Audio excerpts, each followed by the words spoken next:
Good morning, Renewal fam. Pastor Steve here. I'm opening up our daily devotional today. And this morning, we're going to be looking at Acts chapter 17 and verse 26. And it reads this way. It says, "And he made from one man every nation of mankind to live on all the face of the earth, having determined allotted periods in the boundaries of their dwelling place." He made from one man every nation of mankind to live on all the face of the earth, having determined allotted periods in the boundaries of their dwelling place. The very words of Scripture. The interesting thing about Acts chapter 17 is that in the midst of Paul standing up, the great apostle standing up in the midst of the Areopagus to speak to all of these philosophers and thought leaders, he stands up and he articulates a lot of things, particularly about God, that highlight the fact that God is the one who is sovereign over our lived existence, really. And interestingly enough, he speaks specifically here in verse 26 about where we live, where he has placed us in a sense, and the allotted time periods and all of those different details, right?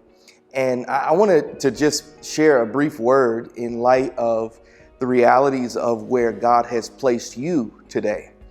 Whether you're listening to this and you're here in Chicago, Illinois, but Chicago is not your end all be all. It is a place that you're on your way, on your journey to another place, or you're listening from Indianapolis or Cincinnati or California, wherever you might find yourself.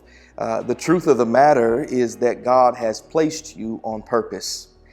He has determined that you would be born to the particular family that you were born into and live in the particular place that you live. And so the call of God to you and me is to be fully present in the place that he has placed us, regardless of whether or not this is not the end game for you. God has called you to be fully present. And here's what happens when you're not fully present. If you're like me, you have this particular mindset that there is a place that I'm on my way to that is going to be the place that is going to be the place, right? When I get there, everything's going to fall into place. Everything's going to work out. It is going to be kind of an arrival for me. And yet, if you were to look at the scriptures and notice the particulars as you look at the inside of your heart, there is a longing for something that is a place. And it is, in your mind, it is an arrival point, and that place does exist. There is a place of an arrival point, and the place that you're going to experience all the fullness of your satisfaction. And that place is called the New Jerusalem. It is in the new heavens and the new earth, on the other side of Jesus coming back. That is the place flowing with milk and honey, where we can say we've arrived. And yet, while we're here on earth, the Bible calls us sojourners. And yet, while we're sojourning on our journey through this life, the call of God is to be present where he has placed you, as we are on our way to the New Jerusalem, or to New Zion, to the city whose streets are paved with gold. And so what does that mean for me today? That means maybe for you today, instead of thinking of what's the long-term goal, it's for you to actually be present in the now. It's for you and your spouse to say, you know what?